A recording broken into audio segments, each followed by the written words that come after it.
Hopefully everybody's looking forward to a long weekend.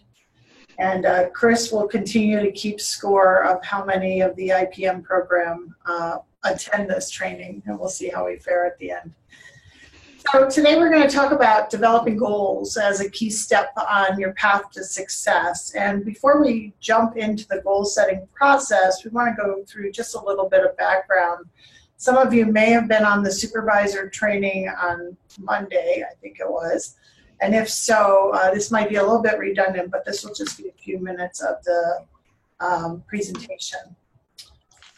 So really we want to talk about goal setting as a key step in helping make sure that people that go up for merit and promotion really have a successful review experience. And the goal here is that the experience itself is a good experience. The outcome may not be what people hope for, but the experience is what we're trying to improve, and ultimately have that lead to an impactful career. So as key to making that experience a better experience, we really want to make sure that the process is less time consuming than we've heard that it has been in the past. And this is for both the candidate, in particular the candidate, but also for the reviewers. And we want to do that in a way that does not compromise the rigor or the high standards that we have here at the University of California for merit and promotion. But at the same time, we want to minimize or manage disappointment throughout that process. And so the whole goal then is to really set the stage for the next review period, and how does setting goals actually play into that. And also to make sure that we're providing regular, honest, constructive feedback throughout that process. Expectations do change as one progresses through their career, and so that's reflected in the goal setting process as well. So to take a step back, I think it's important to really think about what is it that I or someone else is looking for as elements of a successful merit and promotion package. And really it boils down to a well-written, focused story. And so that story, the program narrative, becomes a critical part of the entire review process. I think if there's one thing, one piece of the package that is most critical, it really is that program narrative. And when I read those, I'm looking for that story that demonstrates to me that the candidate knows where they're headed. Over time in their career, that does mean increasing focus, but even right from the start, they have a sense of where they're going. They know what their intended outcomes are or what changing condition they want their program to affect. Those are identified clearly in the program narrative. And that identification comes through a combination of things. I mean, certainly the position vacancy announcement is part of that, the position description as it's written, but then this continual needs assessment process where we're identifying what the priorities of the program are, and that shapes the program and the focus of the program. The story or the narrative talks about the progress to date that's occurred during the review period, and in cases of promotion, it's over that career.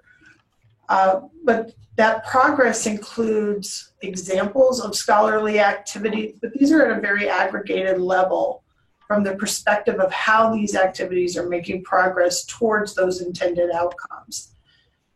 As part of that, impacts are identified, whether they're realized at this point in time or they're intended, but also there's contribution of supporting scholarship or creativity that's conveyed in the package. What is the scholarship that the candidate has contributed to?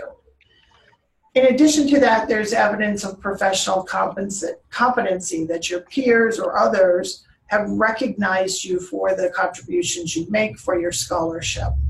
There's also a commitment to continuous improvement demonstrated in the program narrative, as well as a commitment to diversity, inclusion, and equity. And all of this is conveyed in the program narrative. In a sense, the story or the narrative is going to convey the trajectory of the career, and that's that progression through the path, and it increases, or the rate of the trajectory increases as the career progresses. It's conveyed through the evidence that is contributing Perhaps somebody could mute everyone. That might help a little bit. Thanks. But it's also conveyed through the closing statement. And I think the closing statement, while brief, is an important part of that program narrative. And that tells us where the candidate's headed. How has everything that's been done to date lead up to where they want to go in the future? And so there's this sustained trajectory component as well, that a person isn't stalling mid-career or late career. And that's an expectation really post-assistant rank. In the assistant rank, you're really building your portfolio, but then as you move into associate and full title, we're looking at you've got sustained trajectory. Now, in addition to the story or the program narrative, I'm also looking for supporting evidence. And this is what I look for in the tables. Where's the evidence of the scholarship? Where's the evidence of the professional competency? Again, that your peers and others have recognized you for your work. And that scholarship is that creative component in your extension or your research program. But I'm also looking for evidence of good citizenship. And this is demonstrated through leadership, through teamwork, where your role in that team has been clearly identified, and through your service. And that the expectation of that does increase as one progresses through their career. Mentoring is another key component of that, and evidence of the good citizenship within the organization. So this isn't a bean counting exercise, and certainly we could make it some sort of matrix where you've need to have 6 of something and 9 of something else, but that's not what we do in this process. And across academia, across the world, that's really not the case. We're not looking for length, so the length of the document is really a function of the length that it takes to convey the evidence for scholarship, for professional competency, for good citizenship, for continuous improvement, and commitment to diversity, equity, and inclusion. Beyond that, it doesn't really need to be any longer than that. It doesn't need to be a complete list of everything that you've done within the review period. And it doesn't need to be a listing of activities that don't tie to accomplishments. So really focus on the impact, and hopefully that makes it a little bit easier process. The story's key, and everything else is supporting evidence. So we're not looking to complete a checklist. As I said, it's not, some sort of matrix that we're looking to complete, but it is really that well-written story. So to put it in perspective, I think the way I think about it is, what does a candidate really want to share that I or someone else can read, digest, synthesize, and reflect on? In my case, in about 90 minutes, and that's what I allocate to a package on my first read. I think that's a reasonable amount of time. And I think in that 90 minutes, the candidate, should be able to convey to me the impact of their program and where they're headed in their program. The reflection is on the package and the program as a whole, not on any specific elements of it. So I do want to talk for a minute about accelerations, including use of the 13 and 24-month rule. And the acceleration, we need to keep in mind that we expect people to do really good work with strong impacts. That's the baseline. The acceleration then is really saying that you have the same level of accomplishments in less time. And when you're early in your career and that review period is a 2-year period, by accelerating, you're basically saying that you have the same level of accomplishments, but in half the amount of time. Later in your career, where it's a 3-year review period, and acceleration may mean that you're saying you have that same level of accomplishment in 2/3 of the time, or as little as 1/3. But overall, because we already have high expectations that people are doing good work, think of an acceleration really as a rare event and not the norm, maybe once or twice in a career. It's really difficult to accomplish an acceleration. And so again, as we think about managing disappointment, it's something to really think about. It's also something to think about as you try to find work-life balance. What's really reasonable and feasible for someone to be able to accomplish and sustain? Also with the accelerations, including the 13 and 24-month rule, the accomplishments need to apply to all areas, whether it's service, scholarship, and extension and research, or that creativity component, and the competency. All of that needs to be included, and there is an expectation that you've achieved the accomplishments that you would in a full term period under the accelerated period. So as you talk with your peers and think about your own program and think about the program of those that you supervise, really consider the fact that there is an impact on a candidate when they are denied an acceleration request. And I think it's easy to think that there's not much to lose by putting in a request, but I think all of us take it very personally when we're denied that promotion or merit, and so that needs to be considered as part of the conversation as well. So with that, I'm going to turn it over to Mark, Kim, and Mark to continue the conversation, and they're also going to talk about balance a little bit. But if we've got any quick questions that we want to answer now, I'd be happy to do so. So please, as Kim's changing over the screen, so Wendy, you might have to stop your share, I think. Yes, thank you. And then if you've got questions, please enter them in the chat. Otherwise, we'll keep moving along.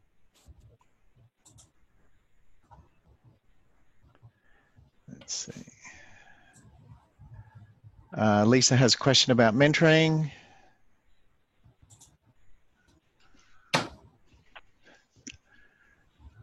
Does somebody want to give Lisa speaking rights, or Lisa, do you want to type in? There we go.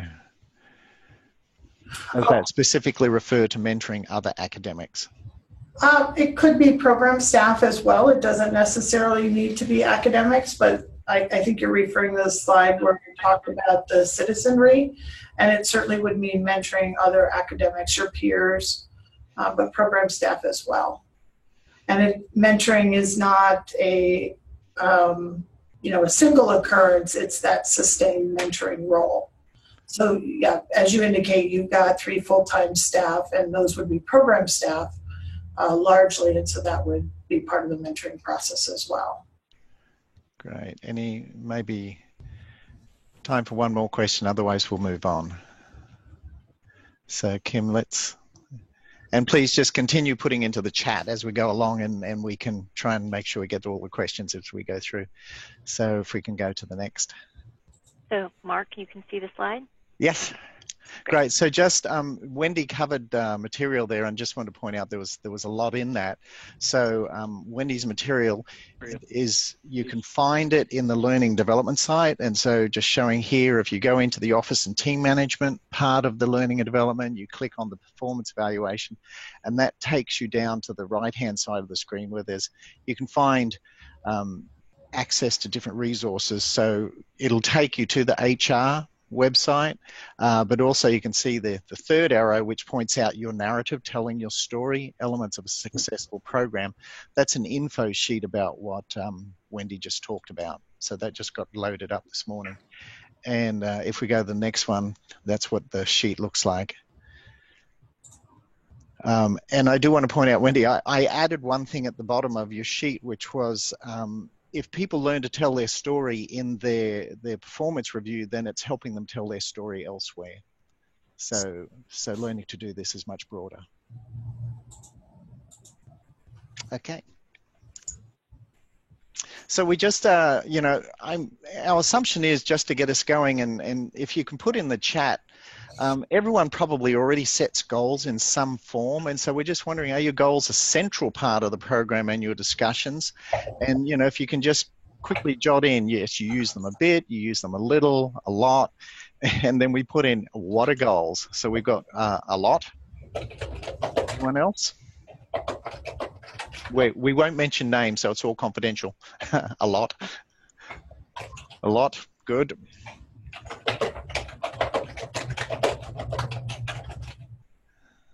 A lot. Great. We might only hear from the a lot. A bit. Oh, good. Okay. A bit. A lot. Great. A whole lot. Great, a little bit. Great. This is excellent. So it's great. Just we wanted to get that sense of yes, people are using the goals. Let's talk about it because Wendy talked about what are we looking for? Where are you in terms of your intended outcomes? What's the progress you're making? What's the focus of your project? What's your trajectory? And that all reflects around to what extent you have and are using goals. That's what this morning's session is about. So we're going to talk a little bit about why this training, and then we're going to move on to the themes and goals, because themes is something that appears in the project board. So we felt we can't just talk about goals. We need to talk a little bit about the themes, and then we'll have some time for reflection and pointing out the resources that we have. Great. So what we're trying to do, we're just trying to clarify what are the expectations around the goals and themes, and provide a bit of insight on how these can feed into a successful performance review. And I think Wendy has already given an indication of that second point. So really, what sort of motivates us in all this is that we want people to be successful. What does success mean? It means having impact. But at the same time, what we've been hearing from people is this whole process has a lot of stress involved and often uses a real lot of time. And so what we're hoping to do is, as we move forward with the ongoing efforts to sort of look at the review process, we want to see to what extent can we reduce the amount of stress, to what extent can we reduce the amount of time. And I think Wendy even used the term, it's almost like make the process enjoyable, that I've got a great program, I'm just going to tell my story and move forward. So one of the things that we thought, if we're going to talk about goals, where does it fit in terms of the whole process of your program? And so obviously everybody starts off by identifying a need. Everyone starts their program with a needs assessment. Then you're identifying an opportunity. Related to that, then you're going to say, well, yes, there's a need. What are my opportunities related to those? And it's needs, but there's a specific need or needs that you might focus on. For some of those, you say, yes, here's an opportunity. We should point out, not all needs have a solution. So you're sort of choosing the ones that you can really work on. Then you're saying, in terms of that need and that opportunity, what's the difference I really can make? And then we move into, okay, how do I take those steps 1 to 3 and how do I begin turning that into a program? And so that's where the idea of developing your themes and your goals comes in. And then you're implementing it, and that whole process, then you learn to tell your story. And hopefully if we get it all right, then we've got a program that's driven towards impact. And many of you are already doing this, so this is just a revisit of what you're already doing. And Mark, over to you. Hi, good morning, everyone. Yeah, so we're going to talk about themes and goals today. Clear themes and goals provide focus to your work and thus focus for creating your impact. So you want to be thinking of impact from the very beginning, that you start working on a particular project or start working on your program.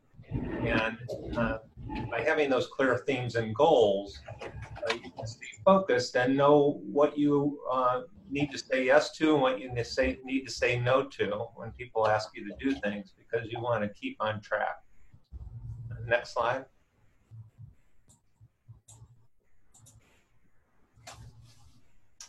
Your so what? So focus helps you tell your story about the difference you're making.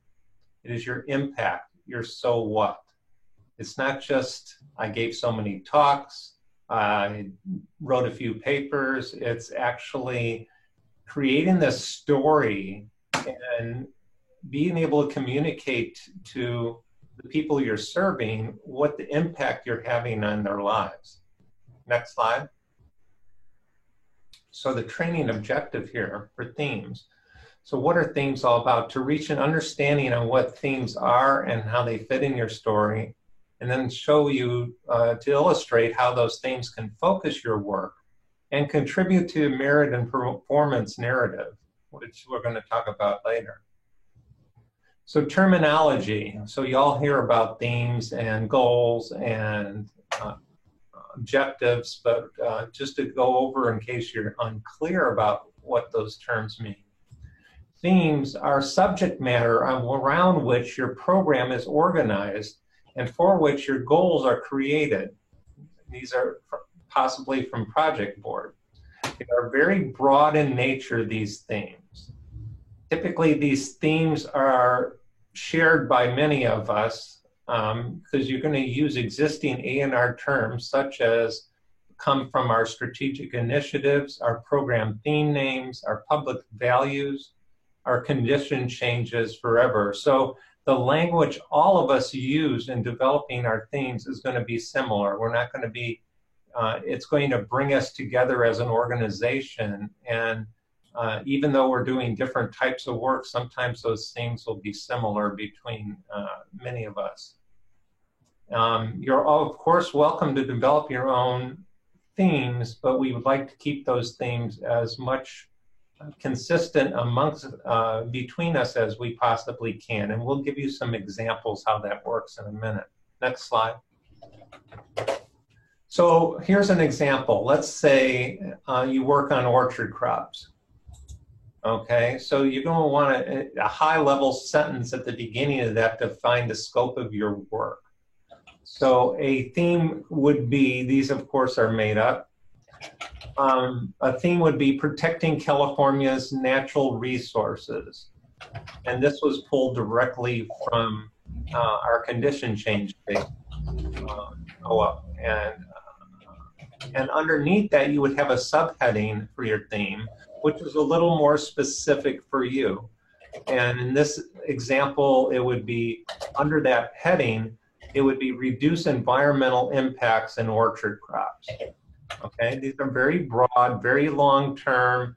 It's not a specific goal. It's not an objective. It's a theme. It's what you are working on. Another one you would have possibly as an orchard crops advisor would be a theme of sustainable food system.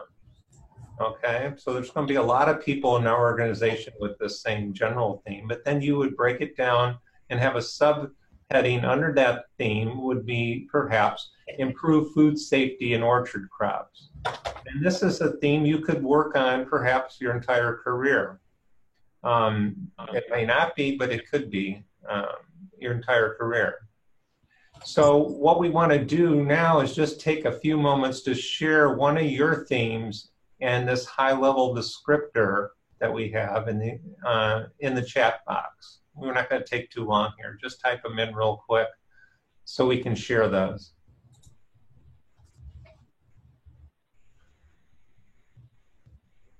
So we have sustainable food systems, sustainable pest management,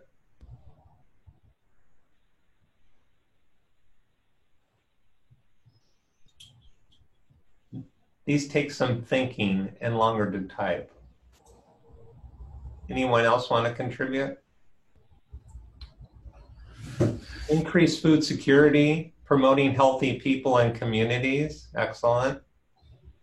Increase ecological sustainability of agriculture, landscapes, and forestry. Reduce environmental impacts of pesticides and agricultural crops. Positive youth development. Improve volunteer engagement and management. Evaluation of nutrition, physical activity, and obesity interventions. Improve dietary quality and behaviors to prevent obesity. Farmer economic stability and community capacity building and equity. Excellent examples. So those are the kind of examples that our themes are trying to communicate. Keeps us focused. So next slide, please. So the next, Mark's going to talk about the next training objective, and that's going to be goals. Mark? You're muted. I didn't want to interrupt you before. And just to remind us that those themes are those broad sort of subject matter areas, and this is how it's defined in Project Board. So we want to make sure this morning's discussion fit with what people are being asked to do. And those broad program areas, it's under those that you develop your goals. So we're going to, I think most of you will know this. And so even though this morning's session is about goals, we wanted to just run through it and stress the importance and just offer up some tools that are out there that can be used. Next, please.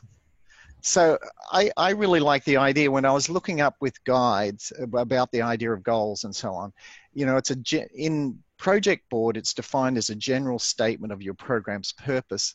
But I came across a lot of references to its goals are like the rudder of a ship. They're what guide us in the direction we want to go. And so if we don't have those goals, it's like, you know, where are we going? So we're going to talk a little bit about that. If we don't have goals, there's a couple of quotes here that I came across. You know, if you aim for nothing, you'll hit it every time.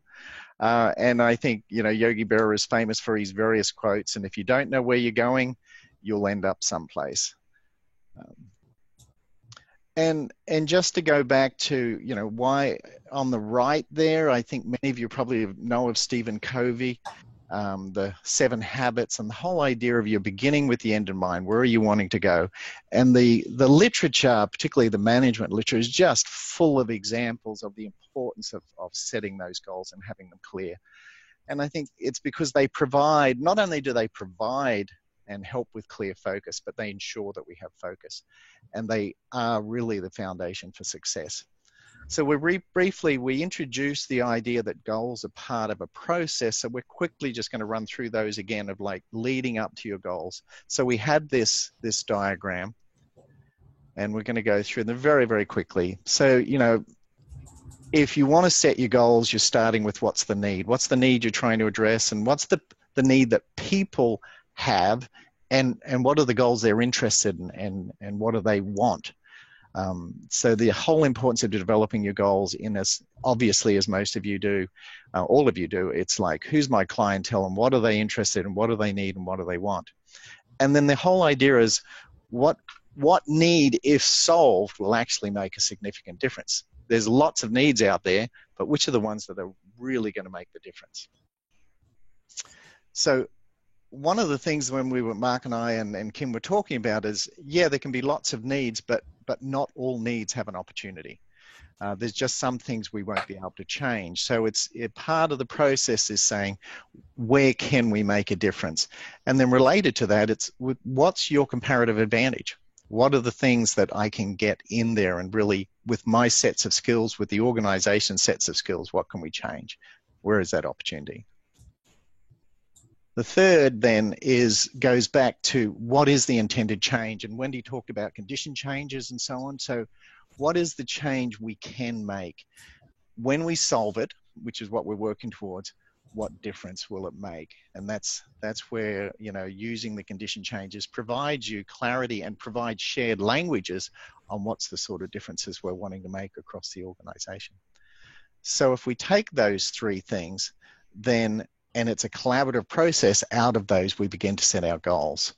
And obviously it's, you know, drawing on clients, colleagues, supervisor, etc. And of course, I think we all know this, that goals likely will change over time. Rarely probably is it dramatic, but goals are these higher level things. But obviously as we go, as we learn, then we can expect that goals will evolve in some form.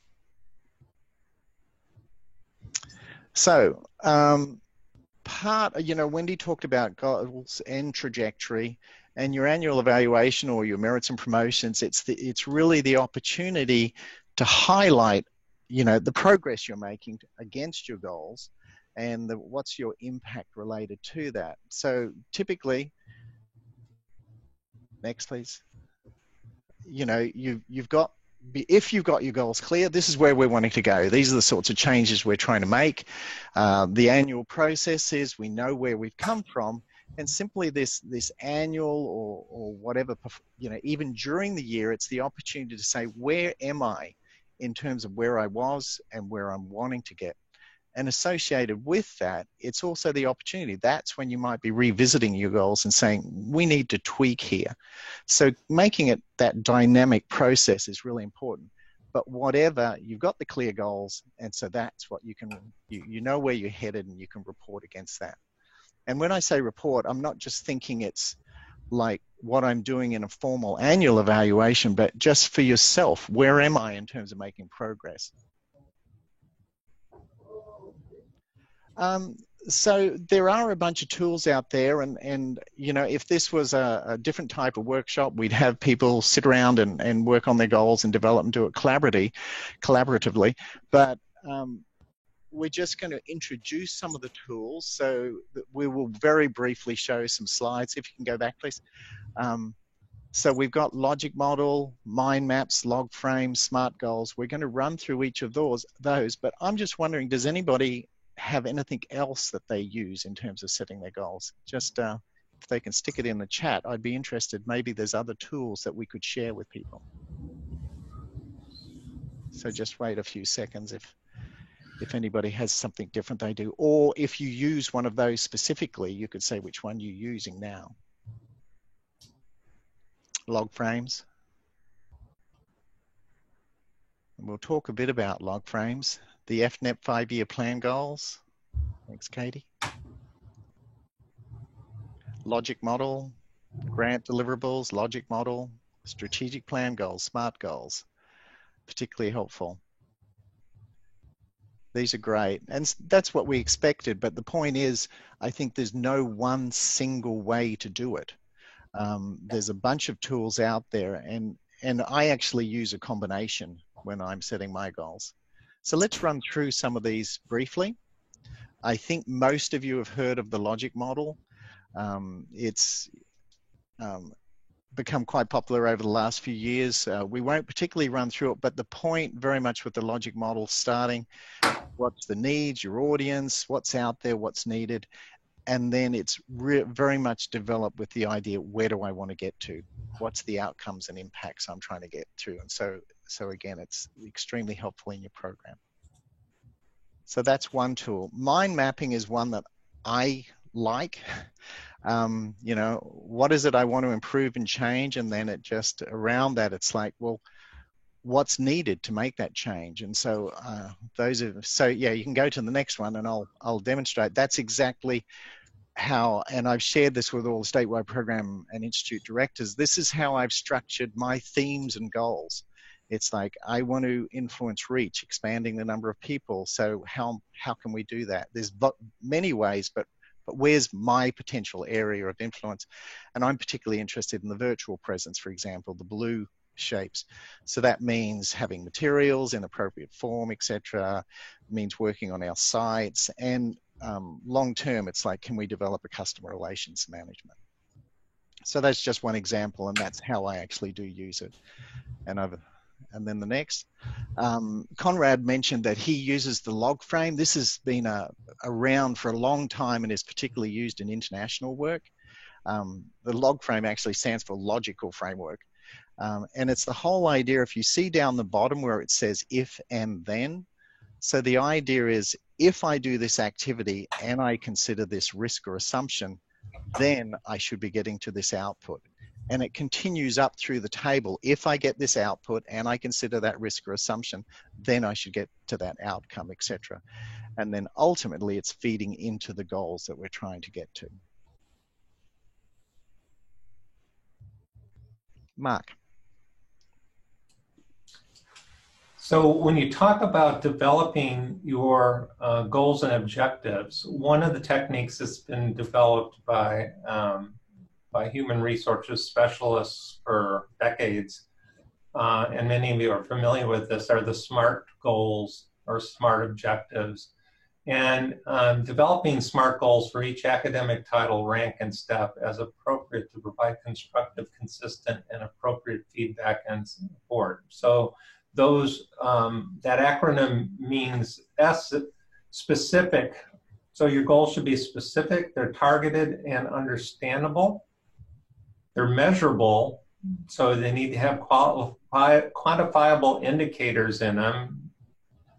They're achievable, given the current skills and resources available.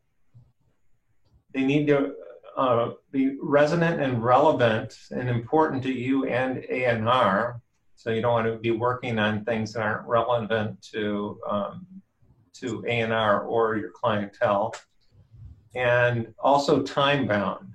So you have to have a clear due target. So you need to be able to say, I should be able to accomplish this particular objective within a year or 2 years down the road.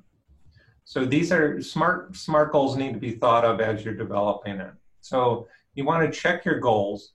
And if you look at this table, they should be specific because they describe a particular desired accomplishment.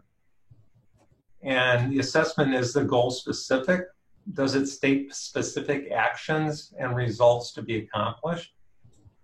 Measurable, they produce quantifiable benefits. I decrease pesticide use by 15%. That's something that's quantifiable. And can performance be measured in terms of quality, quantity, cost, for example? Achievable and realistic, are these possible to accomplish?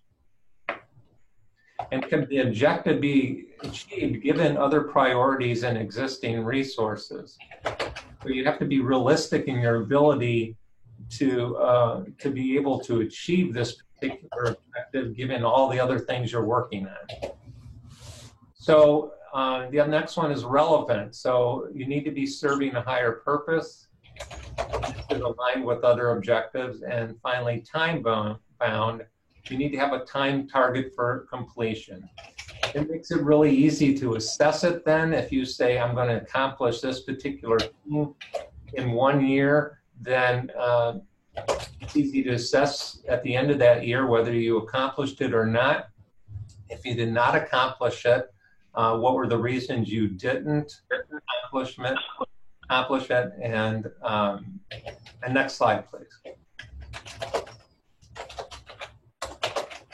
So regarding goals, I would like you to use the chat box to share some goals for one of your themes.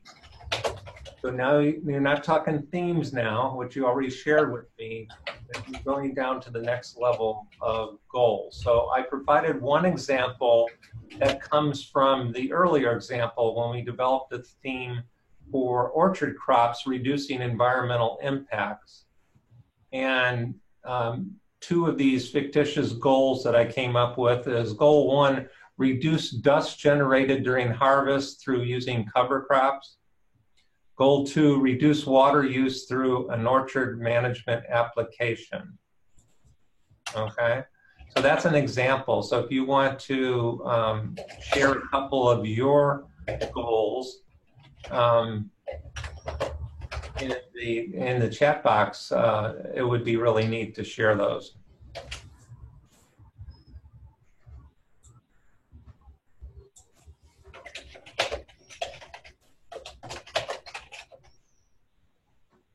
We've got strategic plan goals, grant deliverables, reduce water use and forage production by switching to more water use efficiency cropping system. Missy says SMART goals are particularly helpful to her. That was for the technique she uses, yeah. Yeah. Anyone else?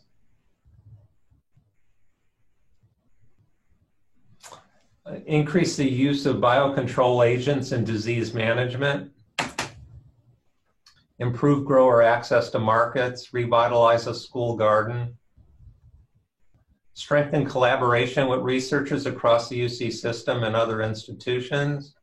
Implement the youth participatory action research methodology at two school sites in 2019 and 20. Increase capacity to implement prescriptive fire education with stakeholders. Increase capacity to carry out prescriptive fire on California forest lands. Develop climate decision support systems for natural resource managers. So these are all great examples. Next slide, please. So more terminology. So now you've got your goals. You already did your themes. So the next level of detail you want to get into is your objectives. So your objectives are more concrete and specific in how the goal will be achieved. And they're also more closely related to the desired changes. So objectives are nailing it down to what do you hope to accomplish in a fairly short period of time, typically a year, at most 2 years, and you have a very specific output at the end of that. So going back to our previous example again, Under protecting California's natural resources, the theme would be reduced environmental impacts in orchard crop results in sustainable production systems. And the goal would be reduce chemical pesticide use in almond orchards by 20% by 2025. So the specific objectives here, now looking at, let's say, a 1-year time frame in blue, is educate producers on a new non-chemical method of soil sterilization, something you can accomplish within a year. Another one would be assess a new biocontrol method for peach tree borer, for example. Again, this is something you can accomplish in 1 to 2 years. So your objectives here are drilled down from the goal to be very specific, something you can easily measure at the end of the year or most 2 years. And that keeps you on track. Mark, next slide. Great, thanks, Mark.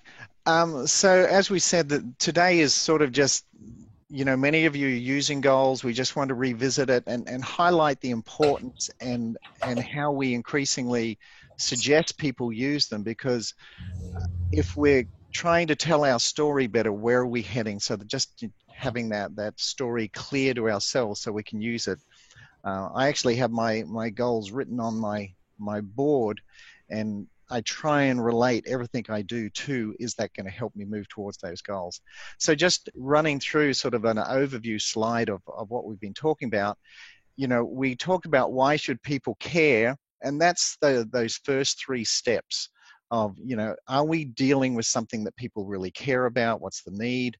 You know, what can you actually do? Can I make a difference in regards those need? And what type of difference can I make in respect to that?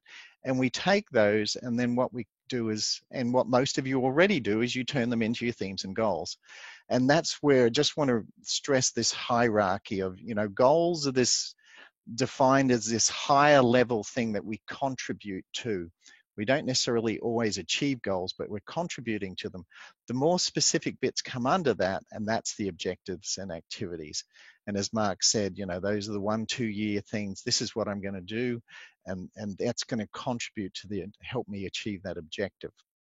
And so if we begin to, I like to do this because it helps me check the consistency of what I've got planned. If I do these sets of activities, is that going to help me achieve my objective? If I do that, achieve those objectives, will that help me reach my contribute, not necessarily achieve, but contribute to my goals and themes? And then if I get those all right, then what we're hoping for is that brings us to making a difference and having impact. So that's the flow, and that's what we wanted to cover this morning. We then just the next one, just revisiting very quickly. There's been a lot of you already doing this. We just want to point out there's support information out there. Kim and others in HR on the left. There's a lot of information on the ANR employees site under the human resources site. On the right, and we're trying to make sure these are linked together.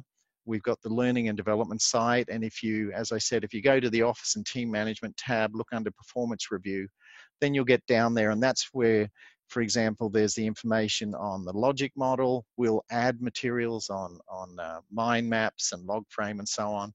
There's the info sheet from Wendy. Above it is an expectations by rank. I want to point out this is very much a draft, and Academic Assembly is working on that, because one of the things we've heard is it's not clear what's expected from me at my level. And so I want to stress that's a draft, and Academic Assembly is working on that at the moment. Mark, before we go on, Dorina has a question in the chat box. Oh, yeah. Thank you.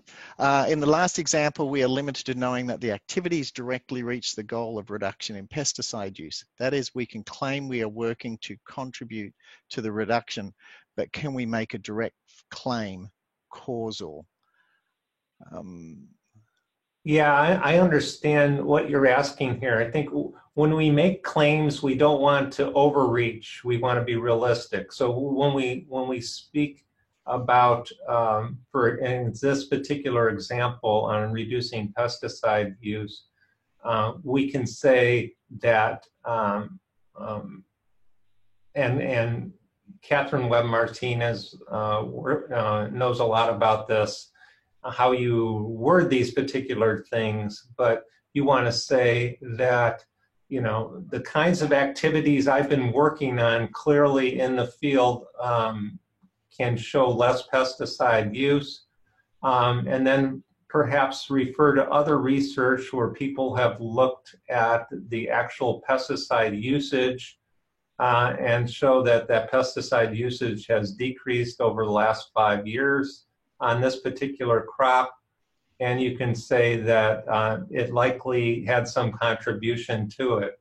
I mean, you can't specifically always make the claim that because of what I did, this happened, but you can make implications that that you probably had some contribution to that. And we know this is with the introduction of the public value statements and condition changes, we know that there's a lot of interest in, like, how do I capture my contribution to some of these big changes? And so Catherine Webb Martinez has been going around giving workshops, but also those materials are captured and you can get to them from this same office and team management website. There's a link there through to the work that's happening on condition changes. So we're trying to make it easy for people to find the information that will help them. Okay, and so we're just opening it up now. Questions, reflections on the session, suggestions.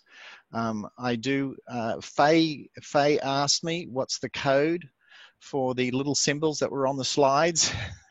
For those who noticed, a kangaroo and a peace sign. A prize for anyone who guessed, but it's not Faye, since I told her.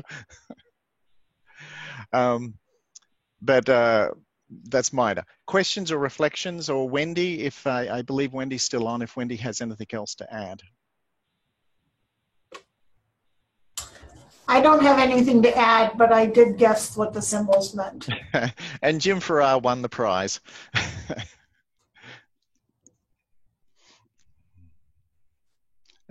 Gemma is correct. Yes, it was who was presenting. Just so we, although I did a peace sign one at one stage.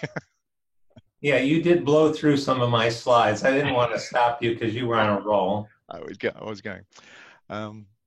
Great. Any questions or comments or reflections on the setting of goals? I know many of you do it extremely well. I do want to mention that with the statewide program and institute directors, we'll be changing our process a little bit differently, in that we often sort of revisit goals in February, which is halfway through our sort of activity year. And so we're actually going to be meeting in September specifically to look at our goals, and to me it's going to be a great opportunity to reflect on what do we want to achieve during the year. And I've been sharing with them my goals because I'm equally interested to have input to say, am I on the right track? There's a comment here, Mark, from Wendy.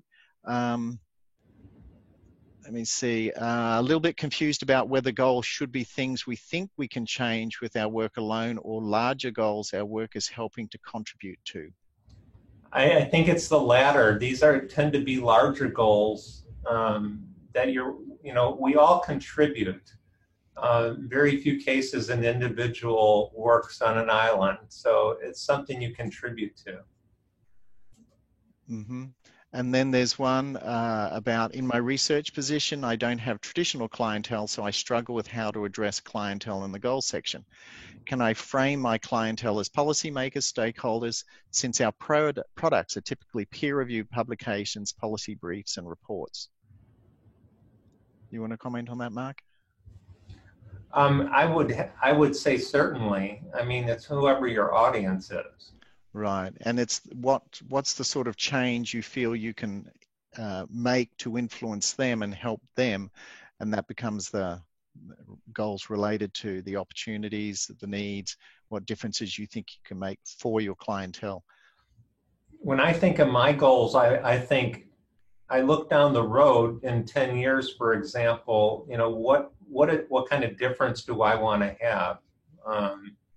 And it keeps you on track because when over my career, when I have seen people who have struggled as academics, it's not because they weren't smart enough to do the job. It wasn't that they did not work hard enough. It's because they didn't stay focused and they tended to drift in various directions. So the important thing about goals is goals keep you on track so that after 5, 10, 20 years go by, you actually can make some significant contribution by staying on track, on target, and not drifting too many different directions.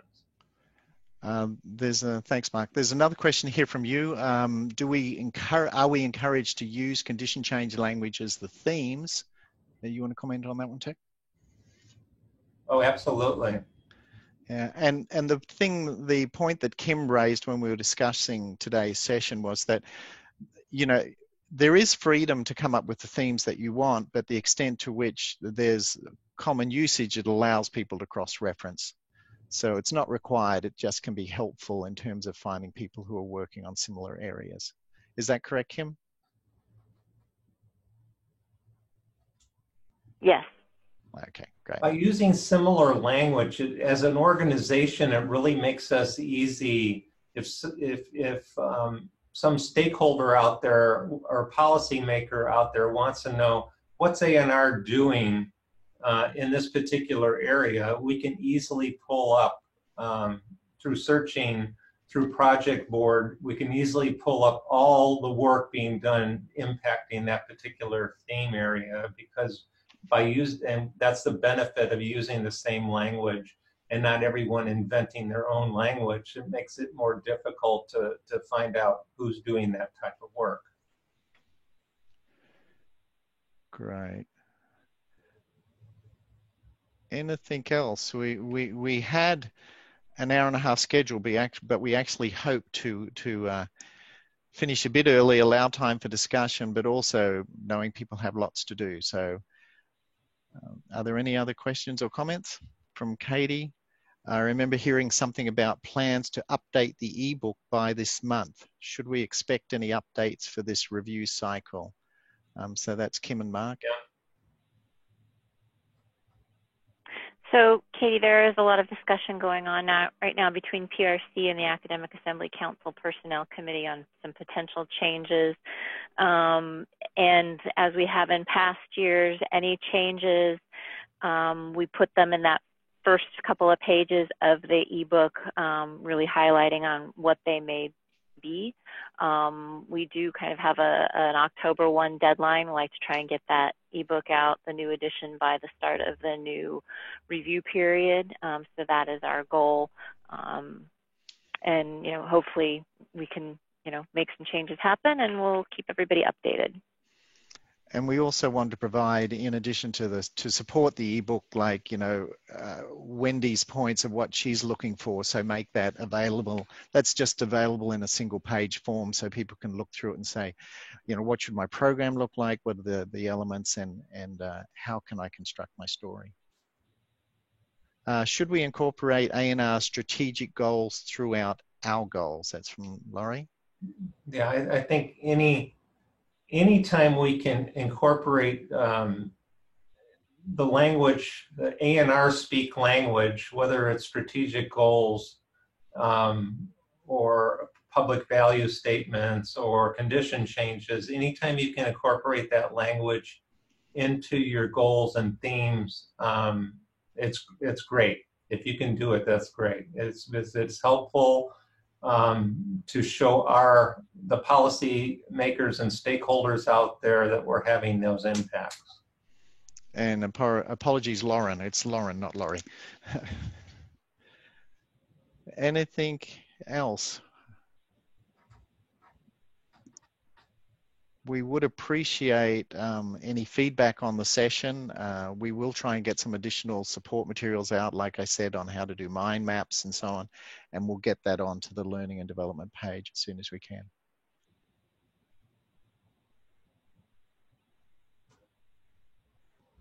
Okay, not seeing anything. I'm going to ask Wendy, do you have any final comments?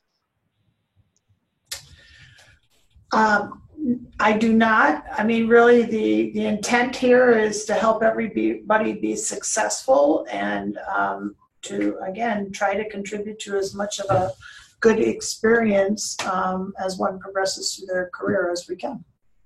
Great, thanks. Kim, any final comments? Or Mark?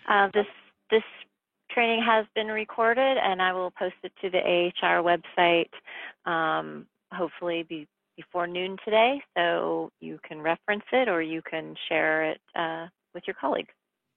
Great, thanks. Thank you, everyone. I appreciate you listening to us. And if you have any questions or if anything's not clear, shoot one of us an email and we'll be glad to help. And Jim's asking, can we just post the PowerPoint slide? Sure, we can do that. So thanks everyone, and particularly any feedback that on the session, please send to any one of us, either of the Marks, Kim or Wendy. Thanks very much, and have a great long weekend, everybody. Thank you.